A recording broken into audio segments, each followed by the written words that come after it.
I'd also like to add my congratulations to the entire project team. As you know, those renovations, as Paul talked about, are very challenging when you're doing the kind of work, as comprehensive as that work was, inside of our buildings. It would have been far easier to actually build new building out in a field somewhere.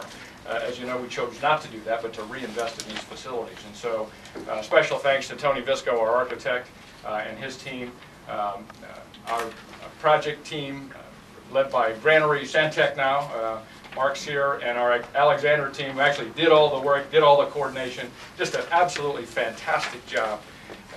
Please join me again in showing our appreciation for their work as well.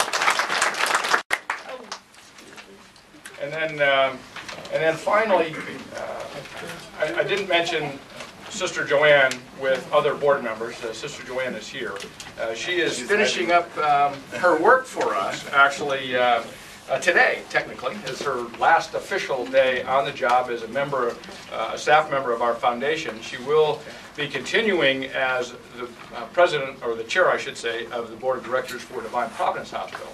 But without her vision and leadership that helped reorganize the entire health system so that we actually became, instead of a joint operating agreement, literally a single entity, and leading the process to turn these facilities owned by the Sisters of Christian Charity, and that was Divine Providence Hospital and Muncy Valley Hospital.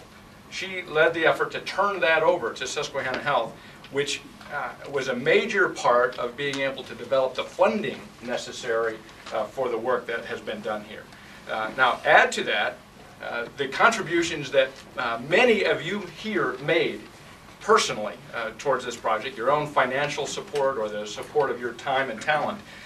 Those things all added together, cooked up in the appropriate batch with the appropriate designs, are what you're here to celebrate today.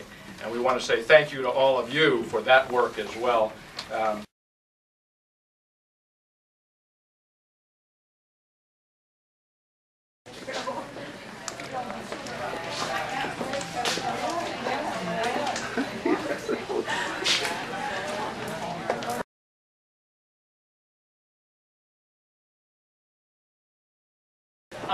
Down the wall. Thank you. I love myself.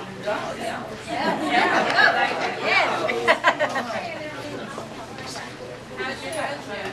Good. Well, tell him I said the biggest difference is the bathrooms. Oh, truthfully. Yes. Our bathrooms are very, very tiny, and we're mostly shared between the two rooms, in between two rooms. This is a shower room. Not all the rooms are equipped with showers. I can't tell you off the top of my head how many have showers. But just the hugeness of this room is totally different. Absolutely. And the safety aspects of getting a patient in a wheelchair in here, and giving them a bath if they are in a shower if they so choose. Oh, and they can sit down if they want to. This comes down.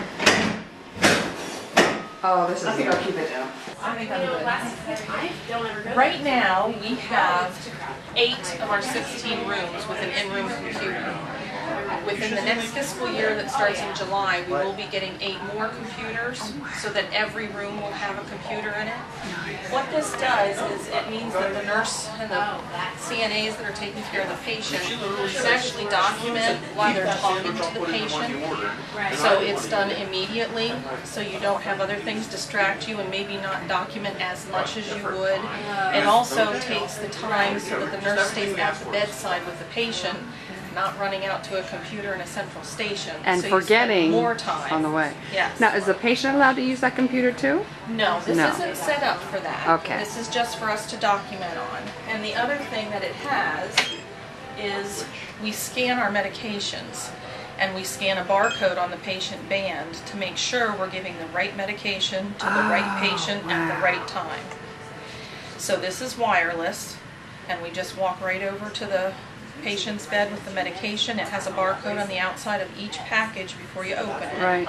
And then before you give it to the patient, you scan their band. And what would happen if it was the wrong medication? A big red flag comes up to show you this is not the right thing, you need to double check it. Okay.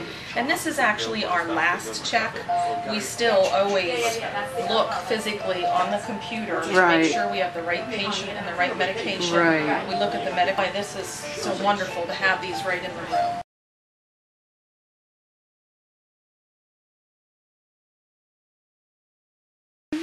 Yes, yes, it's substations, yes. Okay.